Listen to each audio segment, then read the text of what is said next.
તો સીધા મહત્વના સમાચાર અમિત શાહ અત્યારે सीधा लाइव જોડાયા છે लाइव इंटरव्यू तो आप तादाद में लोग आपके रोड शो के लिए आए थे। तो जहां पर न्यूज़पेपर रिपोर्ट्स में कह रहे हैं कि मार्जिन कम हो रहा है, लेकिन जिस तरह भीड़ें आई तो ऐसे लग रहा था कि बीजेपी जो है वो उनका चुनाव प्रचार जो है it is touching a cord among people. तो आपके हिसाब से कि बीजेपी कहां पर है त्रिपुरा में, क्या भारी बहुमत के साथ जीतने वाले हैं या फिर नेक टू नेक चल रहा है यहाँ पर? देखिए, हम त्रिपुरा के अंदर हमारी सीटें भी बढ़ाएंगे और वोट प्रतिशत भी हमारा बढ़ेगा। और इसका सबसे बड़ा परिचायक है कि यहां पर जिस कांग्रेस पार्टी के ऑर्गेनाइजेशनल कैडर के सैकड़ों लोगों की हत्या कम्युनिस्ट शासन में हो गई थी, वो कांग्रेस पार्टी ने बहुत कम सीटें लेकर कम्युनिस्टों के साथ समाधान किया है। और जो कम्युनिस्ट पार्टी कभी त्रिपुरा में किसी के साथ नहीं जाती थी, वो कम्युनिस्ट पार्टी ने भी कांग्रेस के साथ समाधान किया है। इसका मतलब है वो दोनों ये बात को स्वीकार कर चुके हैं कि हम अकेले भारतीय जनता पार्टी को नहीं हरा सकते, और ये हमारे लिए बहुत अच्छी पोजीशन है। मैं मानता हूं कि हम त्रिपुरा में हम अब तक का हमारा सबसे अच्छा परिणाम इस बार लेकर आएंगे। तो ये अगर गठबंधन तय है, तो जब गठबंधन इस तरह बन रहा है कि कांग्रेस लेफ्ट पार्टीज मतलब everybody get together to defeat BJP, ये एक सोची समझी अगर रणनीति है, तो क्या ये आप समझते हैं इसके लिए एक it's a big challenge for the BJP? देखिए, आप पत्रकार हैं इसलिए इस तरह से सोच रही है स्मिता जी। मैं मेरी पार्टी का कार्यकर्ता हूं, मैं इसको अलग दृष्टिकोण से देखता हूं। मेरी पार्टी को इससे आत्मविश्वास बढ़ना चाहिए, क्योंकि हम इतने ताकतवर हो गए हैं कि कोई अकेला लड़ना नहीं चाहता। अगर ताकतवर हुए हैं तो हमने एक आत्मविश्वास के साथ जनता के बीच में जाना चाहिए, और हमने 5 साल में जो करा है वो बताना चाहिए। जो हमने बताया अब तक के चुनाव परिणाम के अंदर, मैंने 4 रैलियां करी हैं, 3 रोड शो करे हैं। मैं आपको बताता हूं कि आज का रोड शो का जो दृश्य मैंने देखा है, मैं कई बार त्रिपुरा है, पार्टी अध्यक्ष के नाते भी आया हूं, कैंपेन में भी आया हूं, गृह मंत्री के नाते भी आया हूं, और चुनाव के बगैर भी आया हूं, मगर ऐसा दृश्य मैंने मेरे जीवन में नहीं देखा। जी, वो मैंने देखा, भीड़ बहुत थी। लेकिन जो त्रिपुरा के जो लोग हैं वो अक्सर कहते हैं कि जो लोगों की जो सोच है वो सेंटर लेफ्ट है ज्यादातर। लेकिन पिछले इलेक्शन में आपने चलो पलटाई का जो नारा दिया था, उसके बाद क्या आपको लगता है कि विश्वास अभी भी लोगों का आपकी पार्टी पर है? देखिए, चलो पलटाई का नारा आप सरसरी तौर पर देख रहे हैं। हमने सरकार बदलने के लिए चलो पलटाई नहीं कहा था, मुख्यमंत्री बदलने के लिए चलो पलटाई नहीं कहा था, या पार्टी इन पावर बदलने के लिए चलो पलटाई नहीं किया। हमने चलो पलटाई का नारा त्रिपुरा की स्थिति बदलने के लिए दिया था, और आज हमने स्थिति को बदला है। जैसे मैं आपको बताता हूं, आमतौर पर सरकारी कर्मचारियों के लिए वामपंथी दलों से बहुत सारी अपेक्षाएं होती हैं। यहां पर कई सालों से वामपंथी दल सरकार में था, 5वां पे कमीशन इनको तनख्वाह में दिया जाता था। हमने आने के बाद 7वें पे कमीशन को देने का काम किया, और बजट भी अच्छे करे हैं, फिस्कल डेफिसिट बढ़ाए बगैर, तो रेवेन्यू जनरेट हुई। इसके साथ साथ हमने हिंसा को समाप्त करने का वादा किया था, और हमने हिंसा को समाप्त किया है। हमने नशे के कारोबार को, जो बांग्लादेश से सीमाओं से आता है, उसको रोकने का वादा किया था। आज मैं आत्मविश्वास के साथ कह सकता हूं, हमने त्रिपुरा के अंदर नशे के कारोबार पर बड़ी कठोरता से नकेल कसी है, और इसका जनता में एक अच्छा मैसेज है।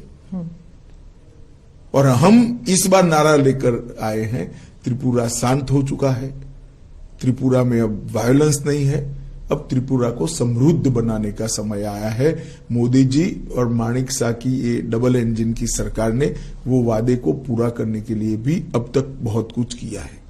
पहले विप्लव देव जी ने किया, अब माणिक शाह जी कर रहे हैं, और मोदी जी का जो केंद्र से गरीब कल्याण का थ्रस्ट है वो गांव तक परकोलेट हुआ है। माणिक जी और विप्लव जी को आपने जो चेंज किया, उससे एक इमेज भी जाता है कि कंट्रोल सब दिल्ली से होता है। अब आप इसकी व्याख्या इस तरह से कर सकती है, परंतु ये पार्टी का सिस्टम है और कंट्रोल करने के लिए कोई बदलाव नहीं होता है। किसी भी कार्यकर्ता का ज्यादा उपयोग करने के लिए बदलाव होता है। तो कभी न कभी कोई राज्य से सेंटर में आता ही है। आज हमने विप्लव देव जी को राज्यसभा का मेंबर बनाया है, हरियाणा जैसे महत्वपूर्ण राज्य का प्रभारी बनाया है जो दिल्ली के मुहाने पर है, और इसके साथ साथ राष्ट्रीय मंत्री भी बनाया है। तो वो केंद्र की राजनीति में अपना अच्छे से योगदान दे रहे हैं। त्रिपुरा की राजनीति में भी माणिक शाह जी के साथ रहकर उनको सहायता कर रहे हैं जी। तो इसको कोई इस प्रकार के दृष्टिकोण से देखने की जरूरत नहीं है। अखिल भारतीय पार्टियों को जब राष्ट्रीय स्तर पर कार्यकर्ताओं की जरूरत होती है तो स्वाभाविक रूप से कार्यकर्ता को सेंटर पॉलिटिक्स में ले जाते हैं। मैं मानता हूं ये प्रमोशन है, इसको और कोई दृष्टि से नहीं देखना जी। प्रद्युत जी जो है वो तिपरा मोथा की तरफ से वो बहुत किंग मेकर जैसे उनका इमेज बन गया है कि अगर हंग असेंबली होते हैं तो वो किंग मेकर बनेंगे। मीडिया भी उनकी तरफ क्यूरियोसिटी हंग बननी ही नहीं है, फिर क्या है कोई इस विषय का चर्चा करे। हंग नहीं बननी है, पूर्ण बहुमत के साथ भारतीय जनता पार्टी की सरकार काउंटिंग के दिन आप देख लीजिएगा 12 बजे के पहले क्योंकि यहाँ कॉन्स्टिट्यूएंसियां छोटी हैं, 12 बजे के पहले पूर्ण बहुमत से भारतीय जनता पार्टी की सरकार बन जाएगी। उत्तर पूर्वी राज्यों में 2 और राज्यों में चुनाव हो रहे हैं। आपके हिसाब से उन दोनों राज्यों में भी क्या ऐसे मुद्दे हैं जो आपको what you think is important? देखिए, समग्र उत्तर पूर्व के अंदर नरेंद्र मोदी जी के प्रधानमंत्री बनने के बाद हमने उत्तर पूर्व को बदलने के लिए बहुत कुछ किया है। सबसे पहले उत्तर पूर्व के अंदर आज शांति है। कई सारे उग्रवादी संगठन थे, कई सारे उग्रवादी संगठनों के साथ हमने समझौता किया है। बोडोलैंड का समझौता हुआ, आरबी जनजातियों के साथ समझौता हो गया हमारा। यहां पर त्रिपुरा में ब्रू और रियांग अमानवीय तरीके से 40,000 परिवार 25 साल से ज्यादा समय से रहते थे, उनको सेटल कर बसाया गया। यहां पर भी एनएलएफटी के साथ समझौता किया गया। लगभग 8,000 से ज्यादा आर्म्ड कैडरों ने आत्मसमर्पण कर मेन स्ट्रीम में आना पसंद किया है। तो जो उत्तर पूर्व को पहले ब्लॉकेड, बम धमाके, इंसर्जेंसी के लिए जाना जाता था, आज इसकी जगह वहां रोड बन रहे हैं। सभी राज्यों में रेल पहुंचने को आई है, सभी राज्यों में एयरपोर्ट्स दिए गए हैं। जहां एक एयरपोर्ट था वहां त्रिपुरा जैसे राज्य में दूसरा भी हम बना रहे हैं। तो ढेर सारा विकास का काम नॉर्थ ईस्ट को इससे विकास से युक्त बनाने का काम प्रधानमंत्री जी ने कहा है। और 8 साल के कम समय के अंतराल में प्रधानमंत्री जी स्वयं 51 बार नॉर्थ ईस्ट आए, 51 टाइम। आजादी से अब तक किसी भी प्रधानमंत्री की फ्रीक्वेंसी नहीं रही है। और हर 15 दिन में एक केंद्रीय मंत्री को कंपलसरी यहां आना है। इसके साथ साथ कोरोना के समय से जो परंपरा शुरू हुई है फ्री चावल देने की, सबसे ज्यादा फायदा अगर किसी एक क्षेत्र को आबादी के प्रतिशत में हुआ है तो नॉर्थ ईस्ट के अंदर हुआ है। और आज नॉर्थ ईस्ट के गरीब को यह मालूम पड़ गया है कि मेरे घर को कंप्लीट करने का काम नरेंद्र मोदी जी ने किया है। आइडेंटिटी पॉलिटिक्स बहुत बड़ी चीज होती है उत्तर पूर्वी राज्यों में। मतलब उनकी जो आइडेंटिटी है वो अगर मिट ना जाए, उसको प्रिजर्व करके रखना, स्पेशली ट्राइबल एरियाज में, ये बहुत एक सेंसिटिव मसला है। तो मेघालय और नागालैंड में चुनाव होने वाले हैं, वहां पर ये इशू उठ रहा है? नहीं, मगर उनको अब तो 9 साल में परिचय हो गया है। मीडिया जो हमारे लिए अफवाहें फैलाता था कि हम आएंगे तो आपकी आइडेंटिटी चली जाएगी, आपकी भाषाएं चली जाएगी, उल्टा मोदी जी के आने के बाद लोकल लैंग्वेजेस और स्ट्रेंथी हो गई और मजबूत हो गई। अब प्राथमिक शिक्षा स्थानीय भाषाओं में होने लगी है। और इतना ही नहीं, कई सारी बोलियां, जैसे मणिपुरी है, जैसे यहां की बोली है, त्रिपुरा की, कई सारी बोलियों में भी शिक्षा का प्रचार प्रसार बढ़ने लगा है। बोडोलैंड में भी उनकी भाषा में प्राथमिक शिक्षा होने लगी। तो उनकी आइडेंटिटी को और मुखर कर मजबूत करने का काम भारतीय जनता पार्टी की सरकार ने किया। एक भी राष्ट्रीय पर्व ऐसा नहीं है जिसमें नॉर्थ ईस्ट के कलाकारों ने दिल्ली के प्लेटफॉर्म पर परफॉर्म नहीं किया है। उनके लिए देश भर के अंदर स्वीकृति बढ़ी है। नरेंद्र मोदी जी के लिए कई पत्रकार एनालिसिस करते करते आर्टिकल लिखते हैं तो मैं पढ़ता हूं कि भाई नरेंद्र भाई ने रोड कनेक्टिविटी बढ़ा दी, नरेंद्र भाई ने एयर कनेक्टिविटी बढ़ा दी, नरेंद्र भाई ने रेलवे से उत्तर पूर्व को जोड़ दिया।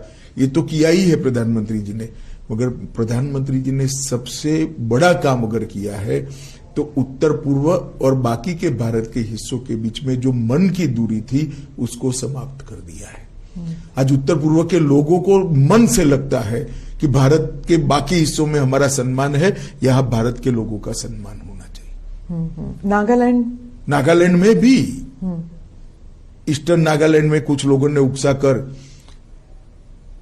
इलेक्शन का बहिष्कार करने का ऐलान करवाया था। अभी एएनपीओ ने विड्रॉ कर लिया। उन्होंने कहा हमें मोदी जी पर भरोसा है। तो यही बताता है कि अब ये चीजें नहीं चलने वाली। तो वो जो अकॉर्ड है उसका अभी तक वो सुलझ नहीं पाया अभी तक। देखिए सुलझ नहीं पाया है। अकॉर्ड किस चीज के लिए होते हैं? अकॉर्ड हिंसा बंद करने के लिए होते। हिंसा तो बंद ही हो गई, सीजफायर है ये, और इस पर डिस्कशन चल रहा है। जब उत्तर पूर्वी राज्यों में जब इलेक्शन होते हैं हमेशा जो ये बातें चलती हैं कि सीएए एनआरसी को लेके, लेकिन इस बार ये 3 राज्यों में चुनाव होने वाले हैं इस महीने और सीएए एनआरसी की बात ही नहीं उठ रही।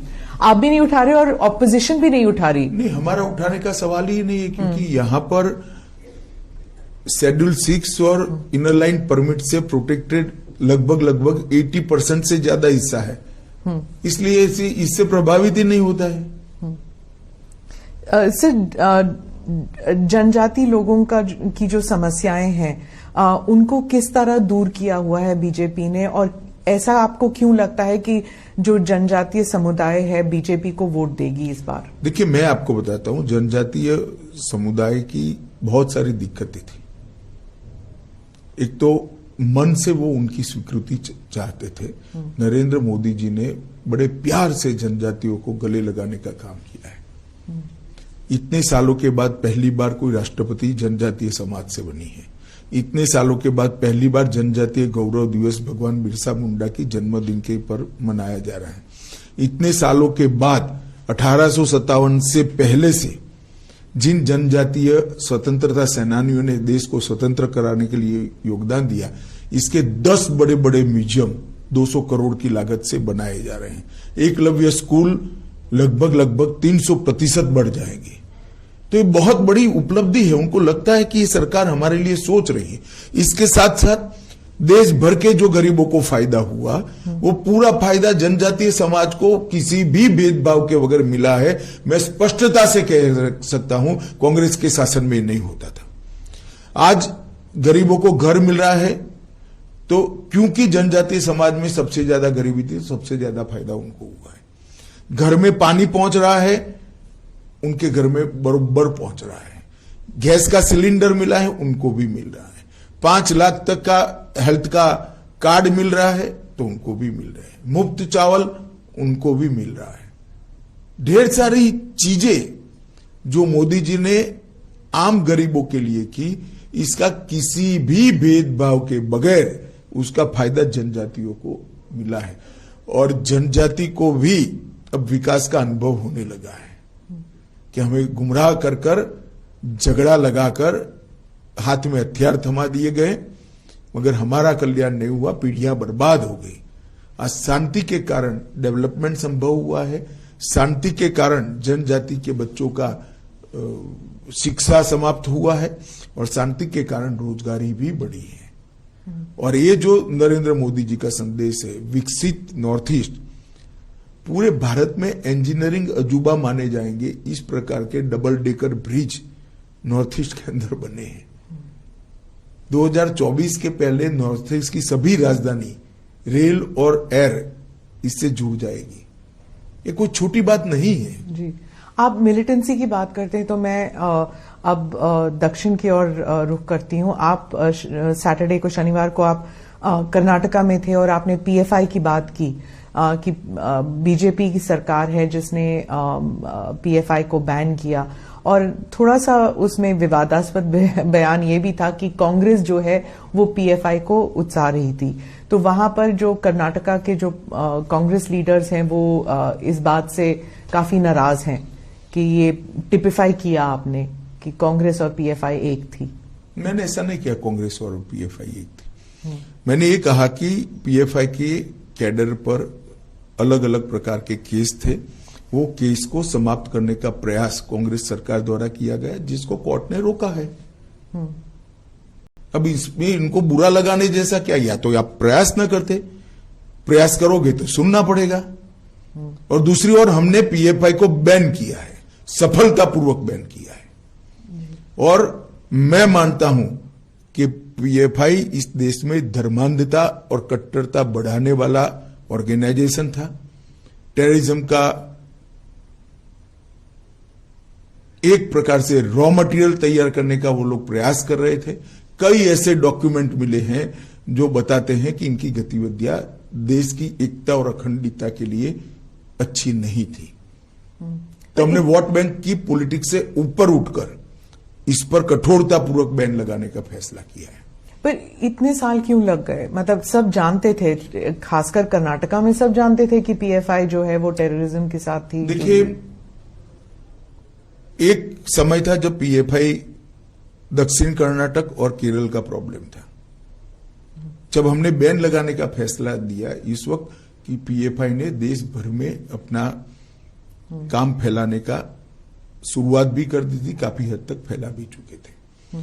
और कुछ इस प्रकार की एजेंसियों के पास सूचनाएं भी आई जिसमें देरी करना या शंका का लाभ देना ठीक नहीं था। इसलिए हमने इस पर निर्णय किया और कठोरता के साथ बैन लगाया है और बहुत अच्छे तरीके से समाज में कोई रिएक्शन आइदर और साइड से नहीं आया है। जी, आप पुत्तूर गए थे और वहां पे आपने भारत माता मंदिर का उद्घाटन भी किया था। ये दूसरा है शायद भारत माता मंदिर। तो वहां पे चर्चा शुरू हो गई है कि चुनाव प्रचार शुरू कर दिया है अमित शाह जी ने और एक कॉकटेल बना रहे हैं, हिंदुत्व कम पेट्रियोटिज्म, इस सब का मिला के। देखिए, बड़ी दुर्भाग्यपूर्ण स्थिति है कि भारत माता का मंदिर कोई जो बनाता है जिसमें तात्या टोपे से लेकर सावरकर जी से लेकर एक्का तक, परमवीर चक्र एक्का तक की तस्वीरें लगी हैं, और भारत माता का मंदिर बनाने का जो प्रयास हुआ है, मैं आपको कहता हूं, आप भी कभी समय मिलिए तो जाइएगा, आप तो कर्नाटक से ही हैं। इतने अच्छे एटमॉस्फियर में वो मंदिर को इतना शांत, क्लीन और नीट बनाया है जिस ट्रस्ट ने बनाया है, मैं तो उसको बहुत बहुत साधुवाद देना चाहता हूं। और अगर वो भारत माता के मंदिर में जाने से मुझ पर कोई आरोप लगता है तो सभी आरोपों को मैं स्वीकार भी करता हूं और स्वागत भी करता हूं। सिद्धरामैया जी और डीके शिव कुमार कह रहे हैं कि आप अमित शाह जी और मोदी जितनी बार भी आए, कर्नाटका के लोगों ने तय कर लिया कि बीजेपी की सरकार नहीं आएगी इस बार। चलिए, वो तो ऐसा ही कहेंगे, हमारे लिए अच्छा नहीं कहेंगे क्योंकि हमारे सामने वो चुनाव लड़ रहे हैं। मगर कर्नाटक के अंदर पूर्ण बहुमत की भारतीय जनता पार्टी की सरकार बनने जा रही है। मैं कर्नाटक 4 बार गया हूं विगत 2 महीने, 5 बार गया हूं विगत 2 महीनों में। मैं आपको बताता हूं, मैंने जनता की पल्स देखी है, नरेंद्र मोदी जी की लोकप्रियता देखी है।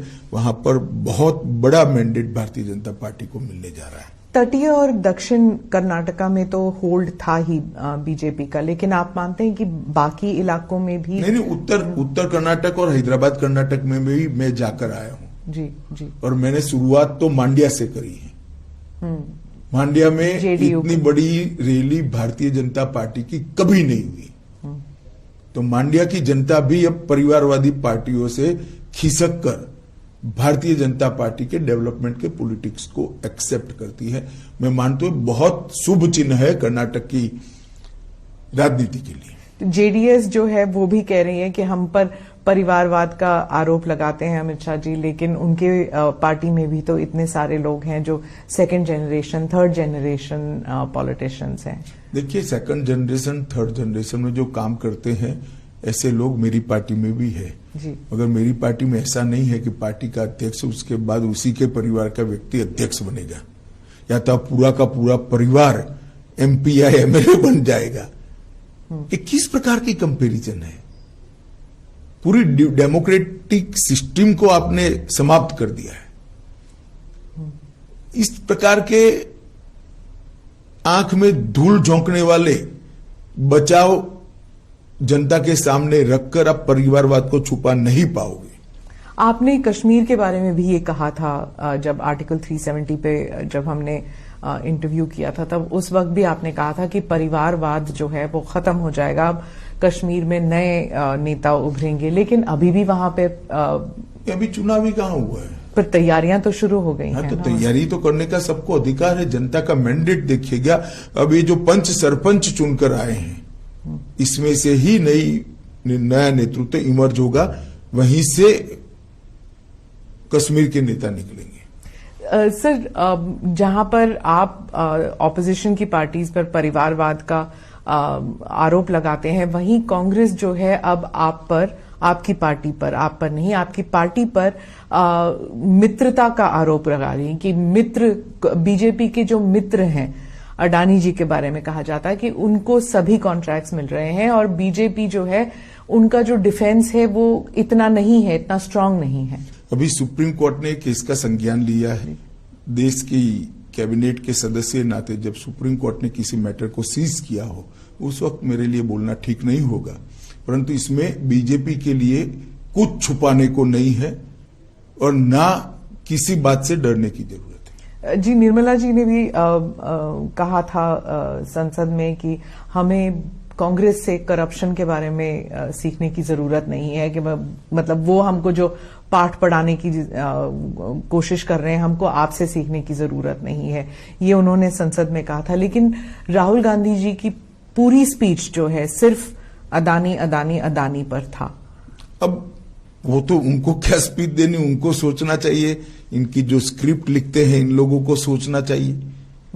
इसमें मैं कुछ नहीं कर सकता। क्योंकि वो कह रहे हैं कि जब उन्होंने भारत जोड़ो यात्रा की, वो कह रहे हैं कन्याकुमारी से लेके कश्मीर तक लोग यही कह रहे हैं कि बीजेपी जो है वो पहले एंटी करप्शन थी, लेकिन अब उनमें क्रोनी कैपिटलिज्म वाली बात शुरू हो गई है। सवाल ही पैदा नहीं होता। एक भी आरोप भारतीय जनता पार्टी पर आज तक कोई नहीं लगा पाया है।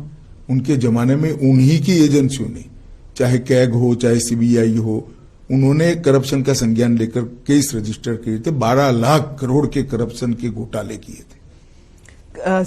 जो इदारे हैं, जो सिस्टम है, उनके बारे में भी कहा जाता है कि कांग्रेस कहती है कि बीजेपी ने सारे सिस्टम्स को अपने कब्जे में ले लिया, इसलिए कोई इंक्वायरी नहीं होगी, कोई इन्वेस्टिगेशन नहीं हो सकती। कोर्ट में जाए ना, कोर्ट में नहीं जाते हैं। मैंने तो पेगासिस में भी कहा था आपके पास प्रूफ है तो आप कोर्ट में चले जाइए, ना गए। वो सिर्फ शोर शराबा करना चाहते हैं। कोर्ट तो हमारे कब्जे में नहीं है। जो लोग गए, पेगासिस का संज्ञान भी लिया था, कोर्ट ने जजमेंट भी दे दिया, कुछ जांच भी कर ली।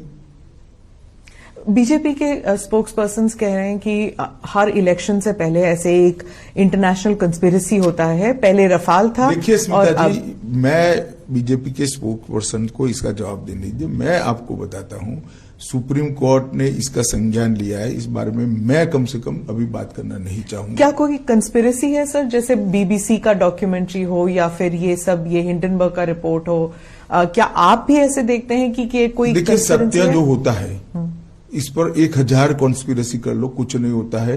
वो करोड़ों सूर्य की भांति तेजस्वी बनकर ही बाहर आता है। ये तो मोदी जी के पीछे 2002 से कर रहे हैं और हर बार मोदी जी मजबूत होकर, सच्चे बनकर और जनता की ज्यादा लोकप्रियता हासिल कर बाहर आए हैं। जी, उन्होंने, प्रधानमंत्री ने स्पीच में भी यही कहा था कि कीचड़ जो है, कमल जो है कीचड़ में ही उगता है, तो जितना मर्जी कीचड़ उन पर फेंका जाए, पार्टी और वो उभर कर आएंगे। लेकिन उनको सुनने के लिए कोई तैयार नहीं था। पार्लियामेंट का डिस्कोर्स इतना खराब हो चुका है, शोर शराबे के बीच प्रधानमंत्री का पूरा देश सुनता है। जो सांसद को तय करते हैं ना, वो जनता पूरी सुनती है। अब सोशल मीडिया प्लेटफॉर्म पर चली जाइए और मोदी जी के भाषण के पर कमेंट्स पढ़िए, पूरी जनता सुनती है। अब पॉलिटिकल स्टैंड लेकर कुछ पार्टियां नहीं सुनना चाहती है, वो भी जनता देख रही है। पर उनकी जो वो कहते हैं कि जो हम तो अब पार्लियामेंट में, संसद में बोल भी नहीं सकते क्योंकि हमारे शब्द भी एक्सपंज किए जाते हैं। नहीं, पहली बार एक्सपंज नहीं हो रहे हैं जी। पार्लियामेंट के प्रोसीडिंग्स एक्सपंज शब्दों और वाक्यों से भरा पड़ा है। पार्लियामेंट के रूल्स के हिसाब से बहस का स्थान है, और जब रूल्स के हिसाब से बहस करनी है तो पार्लियामेंट्री लैंग्वेज में करनी पड़ती है। आपने भी कहा था जब अधीर रंजन जी ने पप्पू शब्द का इस्तेमाल किया तो आपने कहा कि किसी भी सांसद जी के लिए ऐसे शब्द इस्तेमाल नहीं करने चाहिए। आपने भी कहा, उस वक्त सब हंस पड़े क्योंकि वो शब्द जो है इतना अजीब लगा कि संसद में कोई वो शब्द कह रहा है। तो वो पर उसके बाद गाली गलौज भी शुरू हो चुकी है। आप इसके बारे में कुछ कहेंगे कि? देखिए, मैं तो मानता हूं कि जनता सब कुछ देख रही है और जनता इवेल्युएशन भी करती है। अब इंडियन डेमोक्रेसी इतनी मजबूत हो गई है, इतनी मैच्योर हो गई है कि वोट कास्ट करते वक्त ये सारी चीजों का संज्ञान भारत की जनता लेगी। पर संसद होने के नाते, एक सांसद होने के नाते, क्या आपको नहीं लगता कि सभी पार्टियों को मिल बैठकर कुछ करना चाहिए? क्योंकि लोग तंग आ चुके हैं ये सब देखकर, मतलब इट्स डिस्गस्टिंग। देखिए, हमें कोई परहेज नहीं है किसी के साथ बैठने के लिए, परंतु इनिशिएटिव तो सबने लेना पड़ेगा। जी। मैं अब जो राज्यों में चुनाव होने वाले हैं, 8 कुछ राज्यों में चुनाव होने वाले हैं, बहुत से लोग कहते हैं कि ये बार बार जो चुनाव होते हैं, मतलब अब 12 महीने में 8 राज्यों में अगर चुनाव होंगे तो एडमिनिस्ट्रेशन, रनिंग द कंट्री, ये सब बैकसीट ले जाए, सिर्फ इलेक्शन कैंपेन ही चलता रहता है। इसके लिए प्रधानमंत्री जी ने पंचायत से पार्लियामेंट के चुनाव एक साथ कराने का एक विचार देश की जनता के सामने रखा है, सभी दलों के सामने भी रखा है, पार्लियामेंट में भी उन्होंने बोला है, और मैं मानता हूं कि समय आ गया है कि इस पर विचार होना चाहिए। पर कब होगा ये? मतलब अब देखिए, इसमें सबसे चर्चा तो करनी ही पड़ेगी, सबसे चर्चा कर ही ये हो सकता है, मगर प्रधानमंत्री जी के विचार रखते ही एक बहस तो छिड़ गई है। सब लोगों को लगता है कि हर साल चुनाव होना, हर महीने चुनाव होना, वो लोकतंत्र के लिए भी ठीक नहीं है। इसका एक ही समय निश्चित कर लिया जाए। प्रधानमंत्री राजस्थान गए थे। अब राजस्थान, छत्तीसगढ़, कर्नाटका और मध्य प्रदेश, ये 4 बहुत बड़े राज्य हैं जहां पर चुनाव होने वाले हैं। आप थोड़ा सा ब्रेक डाउन करके हमें बता सकते हैं कि राजस्थान में क्या आप देख रहे हैं एक चेंज, जैसे आपने पलट का कहा था? नहीं, मैं तो मानता हूं कि ये चारों राज्य, राजस्थान, कर्नाटक, राजस्थान, छत्तीसगढ़ और मध्य प्रदेश भारतीय जनता पार्टी के मजबूत राज्य हैं। हम चारों जगह पे जीतेंगे। राजस्थान में ऑल्टरनेट चलता है, मुख्यमंत्री को लेकर हमेशा बहस होती है कि कौन बनेगा। ऐसा हमेशा नहीं होता है। नॉर्थ ईस्ट में भी ऑल्टरनेट कहते थे, कुछ नहीं हुआ। हम नॉर्थ ईस्ट के मणिपुर में भी फिर से रिपीट हो गए, असम में भी हो गए, तो अरुणाचल में भी हो गए, अब त्रिपुरा में भी हो जाएंगे। मध्य प्रदेश में आप नहीं समझते कि इतनी देर से बीजेपी की सरकार चल रही है, जो कांग्रेस है वो कहते हैं कि लोग ऊब चुके हैं, बोर हो चुके हैं एक ही पार्टी। गुजरात में भी बहुत सालों से चल रही है। गुजरात में तो आपने पुरजोर कोशिश की, आप और मोदी जी, आप दोनों के होम स्टेट है, वहां पे तो जीतना ही था आपको। नहीं, ऐसा नहीं होता है। जब जनता बोरियत महसूस करती है तो कोई नहीं जीता सकता, मगर नई नई योजनाएं जो भारतीय जनता पार्टी की सरकार, केंद्र सरकार और राज्य सरकारें लेकर जा रही, इसका जनता स्वागत करती है। मोदी जी की लोकप्रियता का जनता स्वागत करती है, और मोदी जी ने देश को जिस जगह से जिस जगह पे पहुंचाया है उसका जनता स्वागत करती है। वो अप्रिशिएट करते हैं कि इस देश को पूरी दुनिया में सम्मान दिलाने का काम नरेंद्र मोदी जी ने किया है। हमारे देश को सुरक्षित करने का काम नरेंद्र मोदी जी ने किया है। हमारे देश के अर्थतंत्र को 11वें नंबर से 5वें नंबर पर पहुंचाने का काम किया है, और देश के सामने 5 ट्रिलियन अमेरिकी डॉलर की इकोनॉमी का लक्ष्य रखा है। इसके साथ साथ 60 करोड़ लोग जो आजादी के बाद छला हुआ महसूस करते थे कि संविधान ने हमें कुछ नहीं दिया, वो 60 करोड़ लोगों के जीवन स्तर को उठाने के लिए एक बहुत पवित्रता के साथ सफल प्रयोग कर उनके जीवन स्तर को उठाया गया है। G20 जो चलने वाला है पूरे कंट्री में, you have so many events, इसके बारे में ये भी कहा जाता है कि जहां पर भारत को एक शोकेसिंग हो रही है, भारत के राज्यों की शोकेसिंग हो रही है, वहीं इसको एक इलेक्शन के तौर पर भी इस्तेमाल किया जाएगा, इलेक्शन प्रोपेगेंडा या इलेक्शन कैंपेन के तौर पर, क्योंकि मोदी जी की छवि को लेकर सब जगह बात होगी और वर्ल्ड लीडर्स जो हैं वो मोदी जी के साथ आएंगे, तो it will be use for domestic purpose also. नहीं तो क्यों ना हो। अगर मोदी जी के समय में ही G20 का नेतृत्व तो भारत को मिला है और यशस्वी तरीके से अगर G20 की पूरी समिट सफलता से समाप्त होती है तो मोदी जी को यश मिलना ही चाहिए। क्यों ना मिले? किसको मिले? तो अपोजिशन को मिले, स्वाभाविक रूप से प्रधानमंत्री जी को मिलेगा। और जिस प्रकार से उन्होंने आयोजन किया है, पूरी दुनिया आश्चर्यजनक तरीके से देख रही है। किसी भी देश में G20 की सीरीज ऑफ मीटिंग्स को 4 या 5 शहर के बाहर नहीं ले जा पाए। हमने हर राज्य को मौका दिया है। इतने बड़े देश में कोई राज्य और कोई केंद्र शासित प्रदेश छूटा नहीं है। ये बहुत बड़ी उपलब्धि है और कितनी तैयारी करनी पड़ती है इसके लिए।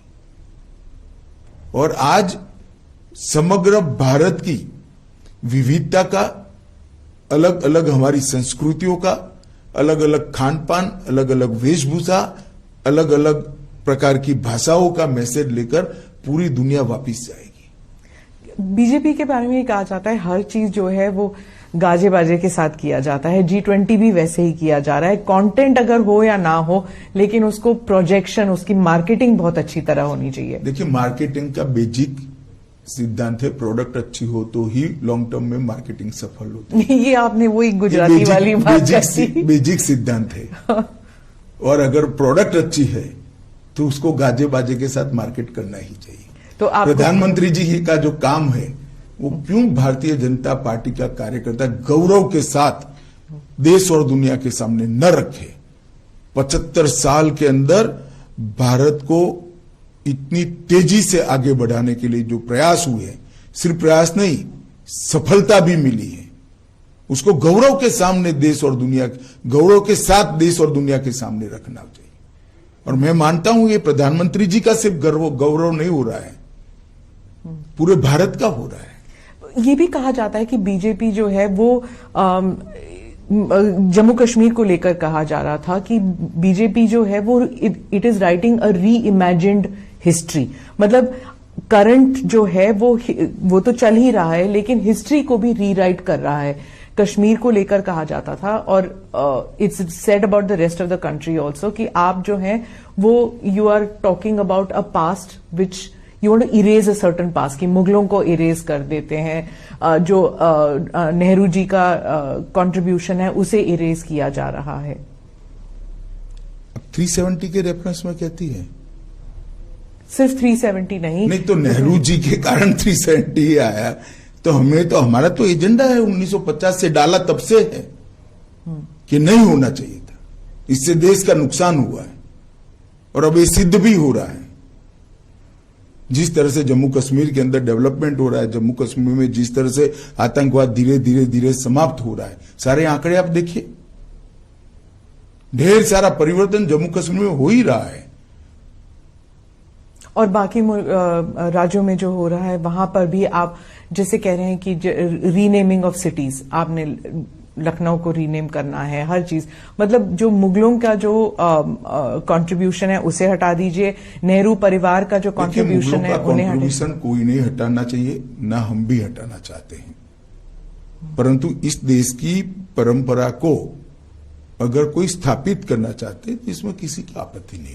और जो रीनेमिंग ऑफ सिटीज की बात चल रही है, देखिए, एक भी शहर ऐसा नहीं है जिसका पुराना नाम न हो और बदला है। इसको हमने बहुत सोच समझकर हमारी सरकारों ने फैसले लिए हैं और हर सरकार का विधायी अधिकार है।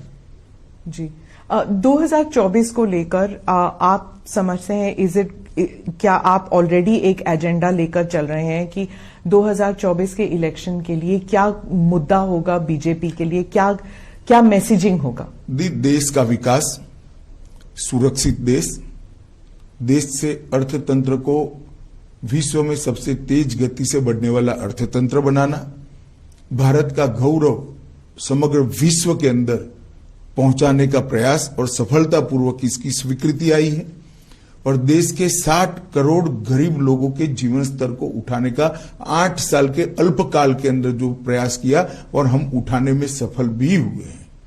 और ढेर सारी सिद्धियां, रेलवे में आमूलचूल परिवर्तन हो रहा है, अंतरिक्ष के क्षेत्र में नई नीति बनकर आज हम अंतरिक्ष के क्षेत्र में भी लीडर बनने के लिए तैयारी कर रहे हैं, ड्रोन की पॉलिसी बनकर ड्रोन के क्षेत्र में भी हम आगे बढ़ रहे हैं, खदानों के क्षेत्र में भी बहुत सारी पॉलिसी हमने तय की है, इंडस्ट्रियल डेवलपमेंट के लिए मेक इन इंडिया को सफल बनाने के लिए, भारत समग्र विश्व में उत्पादन का हब बने, इसके लिए ढेर सारी नीतियां बनाकर इनमें सफलतापूर्वक प्रयास किया है। भारत की डिफेंस के क्षेत्र में विदेश पर की निर्भरता को 30% ये 8 साल के अंदर कम करना, मैं मानता हूं बहुत बड़ी सिद्धि है। वामपंथी उग्रवाद लगभग समाप्ति के आरे पर है। जम्मू कश्मीर के अंदर आतंकवाद पर पूर्णतया हमारी एजेंसियों का कंट्रोल है, वर्चस्व है।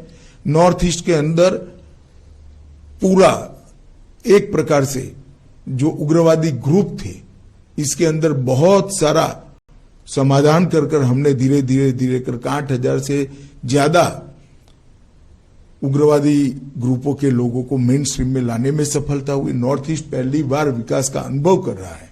मैं तो अभी त्रिपुरा में घूम रहा हूं, आज भी एक मैं बहुत गरीब घर के अंदर भोजन करने के लिए गया था, उसने उसका टॉयलेट भी बताया, गैस का सिलेंडर भी बताया, घर में बिजली भी बताई और नल से आता हुआ पानी भी बताया और आयुष्मान भारत का कार्ड भी बताया। ये लाभार्थी स्कीम तो ये गरीब के घर में पहुंचा है सारा। और बाहरी धान का बड़ा प्लास्टिक का बोरा भरा पड़ा था। मैंने कहा माई क्या करोगी, धान को धीरे धीरे यूज करोगी? कि ना, अब तो फ्री चावल मिलता है, इसको हम बेच लेंगे। सरकार धान खरीदती भी है, भाजपा की सरकार, इसको हम बेच देंगे और हमारा खाने का अनाज तो चावल तो मोदी जी भेज रहे हैं। उससे फिर तेल और सब्जियां खरीदेंगे। इससे तेल, सब्जियां, बाकी जीवन जरूरियात की चीजें, उसके जीवन को वो अपग्रेड करेंगे। इसके घर में लगभग मैंने ऐसा पूछा नहीं, पर प्लास्टर वाले घर की चमक थी, अभी कलर भी नहीं लगा था, घर में प्लास्टर हो चुका है, इसको गौरव था। जी, तो ये परिवर्तन जो है, मैं मानता हूं कि 2024 में कहीं कोई स्पर्धा नहीं है, देश एक तरफा मोदी जी के साथ आगे बढ़ रहा है। परिवर्तन की राजनीति, ये आप पिछले 8 साल और अब 2 साल, लेकिन क्या आप 2024 में आप प्रिंसिपल ऑपोजिशन किसे मानते हैं? Congress led by Rahul Gandhi? ये तो देश की जनता ने तय करना है। अभी तो किसी को प्रिंसिपल ऑपोजिशन का लेबल जनता ने लोकसभा में नहीं दिया है।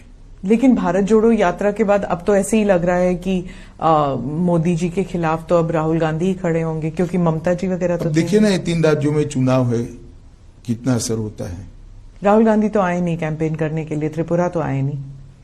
वो आना ना आना उनकी फुर्सत का सवाल है, परंतु परिणाम तो आना चाहिए ना। देखिए ना क्या आता है अभी काउंटिंग के दिन। लेकिन कांग्रेस 3 राज्यों में है, नागालैंड, मेघालय और त्रिपुरा, तीनों पुराने कांग्रेस के राज्य हैं। जी, कितनी मजबूती मिलती है देखते हैं परिणाम में। पर वो अब गठबंधन के साथ अभी गठबंधन में भी तो मिलेगी, सीट शेयरिंग किया उन्होंने। हाँ। लेकिन कांग्रेस पार्टी कहती है कि राहुल गांधी के भारत जोड़ो यात्रा से बीजेपी काफी रैटल हो गई है, डर गई है कि राहुल गांधी का इमेज चेंज हो गया है। चलिए, वो उनका एक विचार है। मैं नहीं मानता कि इस प्रकार की बातों को देश की जनता सही मानती है। जब आप होम मिनिस्टर बने थे, आपका क्या गोल था और आप उसको अचीव करने में किस हद तक कामयाब रहे हैं? इस प्रकार से सिमट कर कहना मेरे लिए बहुत कठिन होगा, परंतु मैं इतना निश्चित मानता हूं कि मोदी जी के नेतृत्व में भाजपा सरकार ने जो नीतियां बनाई है वो नीतियों ने भारत को विश्व के फलक पर पहुंचाने का काम किया है। भारत के अंदर ढेर सारे सकारात्मक परिवर्तन हुए हैं। नई शिक्षा नीति एक ही काम ऐसा है जो 50 साल तक भारत को पे करेगा, भारत की नई पीढ़ी बनाएगा, भारत के विचारों वाली नई पीढ़ी बनेगी जो आने वाले दिनों में पूरे विश्व के अंदर चकाचौंध करने वाली सफलता लेकर आएगी। मैंने नई शिक्षा नीति के मसौदे को बहुत बारीकी से पढ़ा है, बहुत बारीकी से। भारत के विचार। मैं विद्यार्थी परिषद का कार्यकर्ता रहा हूं। हर बार जब शिक्षा नीति आती है इसका बहुत विरोध होता है, क्योंकि ढेर सारी कमियों को लोग ढूंढ कर निकाल देते हैं। ये शिक्षा नीति का किसी ने विरोध नहीं किया है। क्या पढ़ा ही नहीं होगा? नहीं, ऐसा नहीं होता। शिक्षाविद तो पढ़ते ही है और बेबाकी से अपने विचार भी रखते हैं जी, परंतु इम्प्लीमेंटेशन की शुरुआत भी हो रही और सार्वत्रिक इसका स्वागत हो रहा है जी। मैं तो कई जगह इसके सेमिनार में भी गया हूं। इंटरनल सिक्योरिटी को लेकर आपके क्या आप what were your goals?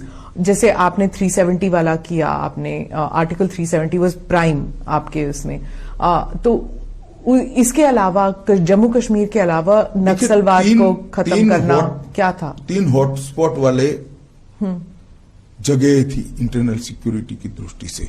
Modi ji के 9 साल के शासन में तीनों जगह पर शांति प्रस्तापित होने लगी है। वामपंथी उग्रवाद बिहार और झारखंड लगभग समाप्ति हो चुकी है। छत्तीसगढ़ में भी हमने सिक्योरिटी वैक्यूम को भरा है। मुझे भरोसा है कि बहुत कम समय के अंदर भी ही वहां पर हमें सामान्य स्थिति बनाने में, बहाल करने में फायदा होगा। 20 साल के बाद पहली बार हताहत होने वाले नागरिक और सुरक्षा कर्मियों का योग 100 के नीचे आया है 20 साल के बाद, और 1/3 जिले रह गए।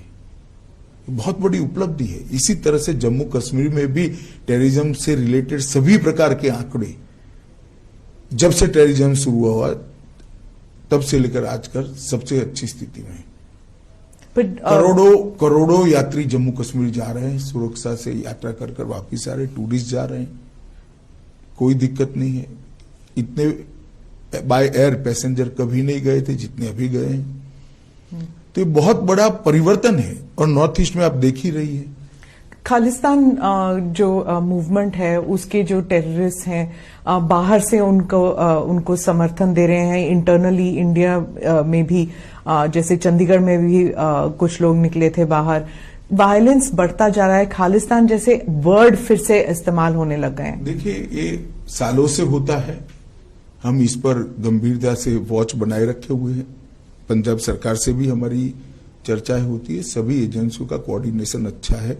मुझे विश्वास है कि हम इसको पनपने नहीं देंगे। क्या हम कनाडा, यूके इन सब से इंटरनल सिक्योरिटी को लेकर उनसे बात कर रहे हैं हम? देखिए स्मिता जी, इस प्रकार की बातों को सार्वजनिक रूप से प्रकट करना न नेशनल सिक्योरिटी के लिए अच्छा है, न गृह मंत्री के लिए अच्छा है।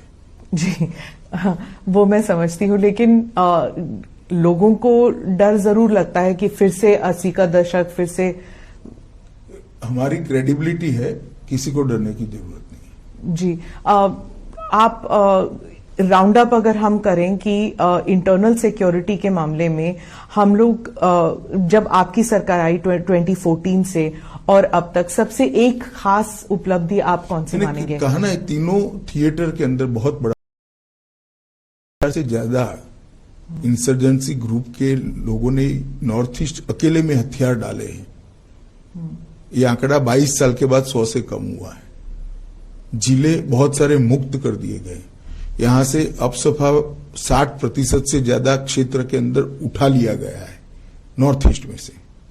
यही बताता है कि स्थिति अच्छी है।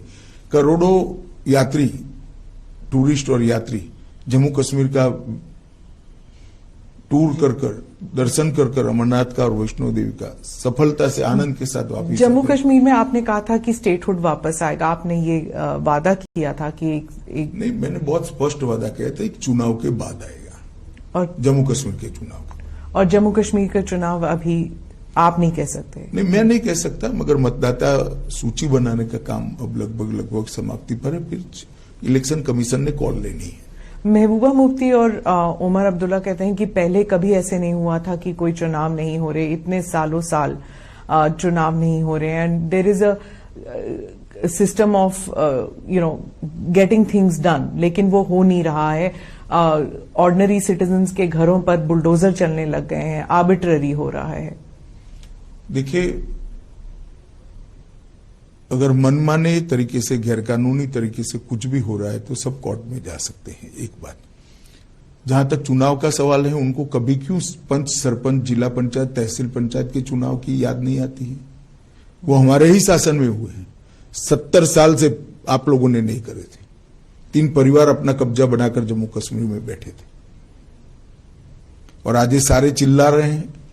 एक भी जगह घटना होने के बाद में फारूक साहब कश्मीर से इंग्लैंड चले गए थे। किसके समय में टेररिज्म बढ़ा? किसने बढ़ने दिया? इसका जवाब उनको देना चाहिए। महबूबा जी तो कह रही हैं कि बीजेपी ने तो जम्मू कश्मीर में पैलेस्टाइन को छोड़िए अफगानिस्तान बना दिया है। चलिए, आप बहुत सीरियसली ले रही हैं उनको। लेना तो पड़ेगा ना सर, वो है जी, तो जी। वो अगर वास्तविक स्थिति का आकलन कर सीरियसली लेना चाहिए। पर वो आजकल तो वही है, अभी तक तो कोई नेता उभरे नहीं है। अभी भी उमर अब्दुल्ला है और महबूबा है, फॉर्मर चीफ मिनिस्टर हैं। नहीं, वो तो है ही जी। एक बार बनने के बाद पूरा जीवन सभी लोग फॉर्मर रहना ही पड़ता है। जी, अच्छा, धन्यवाद अमित शाह जी, आपको all the best for the elections. अभी सालों से एक पूरा साल आपका चुनाव प्रचार में लग चुनाव जाएगा। और परिणाम आए तब देख लेना। मोदी जी के नेतृत्व में भारतीय जनता पार्टी बहुत यशस्वी होकर चुनाव में बाहर आएगी, और आगे वाले 23 में चुनाव जो आ रहे हैं वहीं भी हमारे चारों राज्य अच्छे हैं, हम बहुत अच्छे से परफॉर्म करेंगे। मीडिया को अगर आप देखें तो वो तो कह रहे हैं कि नेक टू नेक चल रहा है त्रिपुरा में। चलिए, मुझे लगता है जो मैंने बताया, हर बार मीडिया हमारे साथ शुरुआत तो नेक टू नेक ही करता है। अच्छा, धन्यवाद। धन्यवाद।